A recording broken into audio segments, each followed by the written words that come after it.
নিজের স্ত্রীর বিরুদ্ধে মধুচক্র চালানোর অভিযোগ স্বামীর। ঘটনাটি ঘটেছে পূর্ব বর্ধমান জেলার অন্তর্গত শেহরা বাজার চন্দ্রপল্লী পাড়ায়। স্বামী প্রসেনজিৎ কুণ্ডুর অভিযোগ, তার স্ত্রী নিজের ঘরেই মধুচক্রের আসর বসিয়েছেন। গতকাল রাত্রি 8টা নাগাদ বাকি 2-3 জনকে একসাথে বাড়িতে ডেকে আনেন তার স্ত্রী।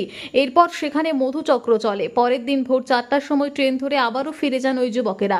ওই পরের দিন তার স্বামী প্রসেনজিৎ কুণ্ডু বাড়িতে ফিরলে তিনি নিজের স্ত্রীর সঙ্গে বাকিদের অশালীন অবস্থায় দেখে ফেলেন। বিষয়টি পাড়া প্রতিবেশীদেরও নজরে আসে। আজ তাদের মধুচক্রের কাণ্ড হাতে নাতে ধরে ফেলার পর স্থানীয় পুলিশ আধিকারিকদের খবর দেওয়া হয়। যদি অভিযুক্ত মহিলার দাবি, তার বাড়িতে যারা আসেন তারা সম্পর্কে নাকি ভাই এবং ভাইয়ের বন্ধু।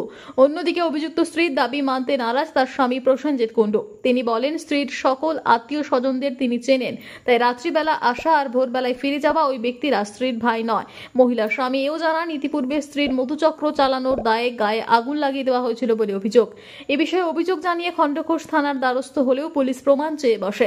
উপযুক্ত প্রমাণের অভাবে সেই সময় কিছুই করা যায়নি।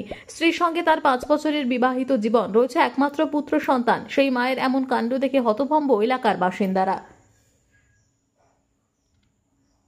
আমার ওয়াইফের নাম শ্রাবণী কুণ্ডু, আমার বাবার নাম স্বপন কুণ্ডু, আমার ছেলের নাম অর্ঘদীপ কুণ্ডু, আর আমার বউয়ের নাম শ্রাবণী কুণ্ডু, আর ওর মা সোমা সিট, ওর দিদি ইন্দ্রা সিট, আর হচ্ছে ওর বাবার নাম সন্দীপ সিট। আমি এই ঘরে ভাড়া আসি জুলাই মাসের 7 তারিখে। তার আগে আমার ঘরে আগুন লাগাইছিল। পুলিশকে বলেছিলাম, পুলিশ বলছে না, প্রমাণ কি? মানে হচ্ছে সব সময় পুলিশের কাছে যাচ্ছি, কিন্তু পুলিশের কাছে কোনো মানে হচ্ছে বিচার পাইনি কোনোদিন। আজকে কি হয়েছে? আজকে ওই যে 3টে ছেলেকে মানে হচ্ছে কালকে মদ খাইয়ে পাড়ার লোক সবাই বলছে যে মদ খাইয়ে ঢুকাইছে, রয়্যাল স্ট্যাগ আর হচ্ছে বিয়ার এনে মানে হচ্ছে এইখানে ঢুকাইছে। ঢুকিয়ে মানে হচ্ছে তাদের সাথে মধুচক্র করছিল। আমি সকালবেলা 9টা-10টার সময় আসি, এসে দেখি যে কিস কাটছিল, টিপাটিপি করছিল। কিন্তু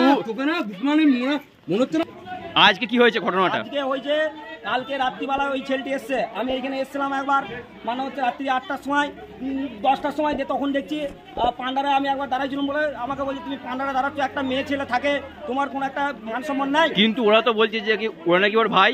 ভাই কোনোদিন নয় স্যার, ওর ভাই নয় স্যার। ওর সাথে আমি নিজের চোখে দেখেছি ওর সাথে মধুচক্র করছিল। তাহলে কি করে ভাই হয় স্যার? একটা ভাই হলে কোনোদিন মধুচক্র করে? আর আমার 5 বছর বিয়ে হয়েছে, তাহলে আমি কি ওদের আত্মীয়দিকে চিনবো না? আগে আপনি বলুন স্যার, আমি আত্মীয়দিকে চিনবো না? না আমি পাগল, আমি আত্মীয়দিকে চিনবো না? এগুলো সব মিথ্যা কথা। মেয়েটা বলছে যে আমি তোমাদেরকে বাঁচিয়ে দেবো, তোমাদের কোনো ভয় নাই। এর মেয়েটা, এই ছেলেগুলো 4 দিন 5 দিন ধরে আমাদের পাড়ার যত সব ব্যক্তি আছে তারা সবাই বলছে যে 4 দিন 5 দিন ধরে ওই মেয়েটার সাথে ওই ছেলেটা আসছে, ওই ছেলেগুলো এসে মধুচক্র করছে। ওরে মানে ভোর 4টে ট্রেনটা, রাত্রি 8টা ট্রেনটা আসে, ভোর 4টে ট্রেনটা চলে যায়। ওর মাকে যথাযথভাবে যদি বলা হয়, ওর মা শুধু বলে প্রমাণ কি আছে? আজকে পুলিশ এসেছিল? আজকে এই মাত্র পুলিশ অনেকক্ষণ বাদ এসছে। পুলিশকে অনেকবার ফোন করেছি, ফোন করার পর আসেনি। আমার প্রতিবেশী আমাদেরকে খুব হেল্প করেছে। না যদি হেল্প করতে আপনার নাম? আমার নাম প্রসেনজিৎ কুণ্ডু। আপনার স্ত্রীর নাম কি? শ্রাবণী কুণ্ডু। আমাকে ঘরে অনেকদিন জ্বালাচ্ছে, 1 বছর আগে জ্বালাইছে। তখন যে ওর মা কেস করেছিল আমার নামে, যে মা বলে নিয়ে যাও, কোনো কিছু হবে না। মা বলেছিল আমি ফোন দেবো না। যে ওর মা ফোন দিয়েছে, ফোন দেওয়ার পরেই যথাযথভাবে এইসব কাজ পরিকল্পনা মাফিক, ওর মায়ের পরিকল্পনা মাফিক, ওর মা হচ্ছে সব কিছু জানে, ওর মাই করাচ্ছে। ওর মাকে আবার বলছি, ওর মা বলছে এগুলো আমার আত্মীয় হয়, কিন্তু এগুলো আত্মীয় মোটেই নয়।